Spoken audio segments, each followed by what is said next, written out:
Davom etamiz. Iste'mol qilingan elektr energiyasi, tabiiy gaz va ichimlik suvi uchun to'lovlarni o'z vaqtida to'lab borish kelgusida ushbu resurslar ta'minotida uzilish bo'lmasligini kafolatlaydi. Afsuski, bu qoidaga barcha fuqarolar ham amal qilmaydi.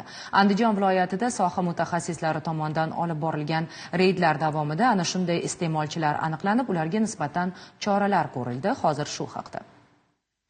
Qarzdorlik to'liq qoplanadi yoki vaqtincha tarmoqdan uzib qo'yamiz yoki ilojimiz yo'q. Nega qarang, tarmoqdan uza olmaysiz hozir. Men suvdan foydalanaman, lekin qarzni to'lamayman. Reyd tadbirlar davomida ana shunday holatlarga ham duch kelish mumkin. Aslida esa ichimlik suvi har bir inson hayoti uchun eng zarur ne'matlardan biri. Shunga qaramay ayrim iste'molchilar ichimlik suvidan foydalanishda belgilangan tartib-qoidalarga amal qilmaslik holatlariga yo'l qo'ymoqda. Ana shunday qonunbuzarliklarni aniqlash maqsadida Andijon suv ta'minoti aksiyadorlik jamiyati tomonidan reyd tadbirlari o'tkazilmoqda. Navbatdagi reyd Andijon shahridagi Zaxirada Muhammad Bobur nomli mahalla fuqarolar yig'inida tashkil etildi. Tadbir davomida ichimlik suvi tarmoqlaridan foydalanish holati o'rganildi. Tekshiruvlar jarayonida tarmoqqa noqonuniy ulanish, qarzdorlikni so'ndirmasdan suv ta'minotidan foydalanish, shuningdek hech qanday rasmiy hujjatlarsiz tarmoqqa ulanib olish kabi qonunbuzarliklar aniqlandi. Reyd davomida Haqiqat ko'chasi 28-uyda istiqomat qiluvchi Xolmatovalar xonadonida ham o'rganish olib borildi. Ma'lum bo'lishicha, ushbu xonadonning ichimlik suv xizmatidan 2.800.000 so'm qarzi mavjud. Bir necha bor ogohlantirilganiga qaramay qarzdorlik bartaraf etilmaganligi sababli xonadon ichimlik suvi tarmog'idan uzib qo'yildi. Fuqaro ishlari bo'yicha Andijon tumanaro sudining 11 dekabr 2025-yil sud buyrug'iga asosan undiruvchi Andijon suv ta'minoti tashkiloti hamda qarzdor Andijon shahar Zaxirada Muhammad Bobur Mufayi yashovchi Xolmatova Eridoxondan 2.669.000 qarzdorlik undirish belgilangan.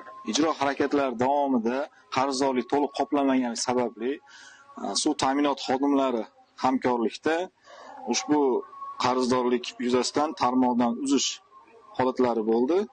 Hamda kelgusida qarzdorlik to'liq qoplangan taqdirda yana tarmoqqa qayta ulanish xabarnomasi berildi. Afsuski, bunday holatlar mahalladagi yana bir qator xonadonlarda ham qayd etildi. Ma'lumotlarga ko'ra, Zaxirada Muhammad Bobur mahalla fuqarolar yig'inida 2610 nafar aholi istiqomat qiladi. Jami 675 ta xonadon mavjud bo'lib, shundan 444 tasida suv hisoblagich uskunalari o'rnatilgan. Ayni paytda mahallada ichimlik suvi bo'yicha debitor qarzdorlik 753.962.624 so'mni tashkil etmoqda. Mutaxassislarning ta'kidlashicha, ichimlik suvidan oqilona foydalanish va qarzdorlikni o'z vaqtida bartaraf etish sifatli xizmat ko'rsatishning muhim omillaridan biri. Andijon suv ta'minoti aksiyadorlik jamiyatida aholining ichimlik suvidan noqonuniy foydalanishini oldini olish maqsadida reyd tadbirlari o'tkazilyapti. Jumladan bugungi reyd tadbirda ham 10 dan ortiq xonadonlar faoliyati o'rganildi.